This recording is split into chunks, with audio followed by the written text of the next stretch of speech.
Yun, ito na yung dumating nating request. Save na natin ngayon sa USB. Dun sa naunang video, nag-request tayo nitong update ng ENP. Okay, nakasave na dito sa USB. Atin ang isasaksak sa computer. Open ENP. Bali, same procedure pa rin siya katulad nung request natin.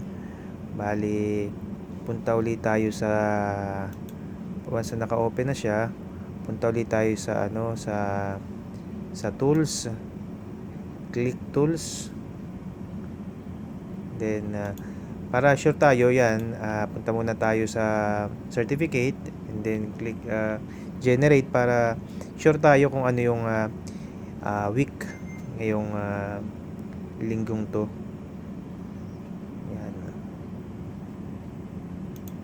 Click lang natin yung next. Yan. So ngayon, makikita natin yung week natin ngayon. So at least alam natin ngayon kung ano yung week.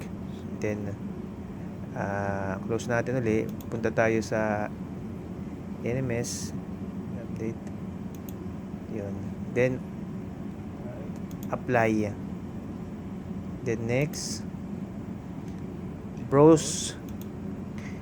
Then hanapin natin kung saan natin sinave. Bali nasa USB. Click natin yung USB. Hanapin natin yung USB. Then click natin yung USB. Then load.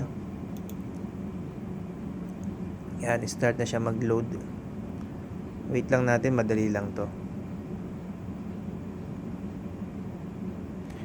Okay.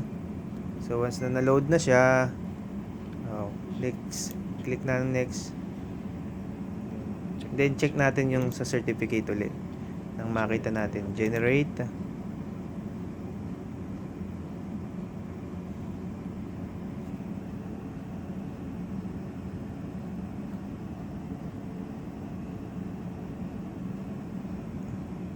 View. Then next, yun.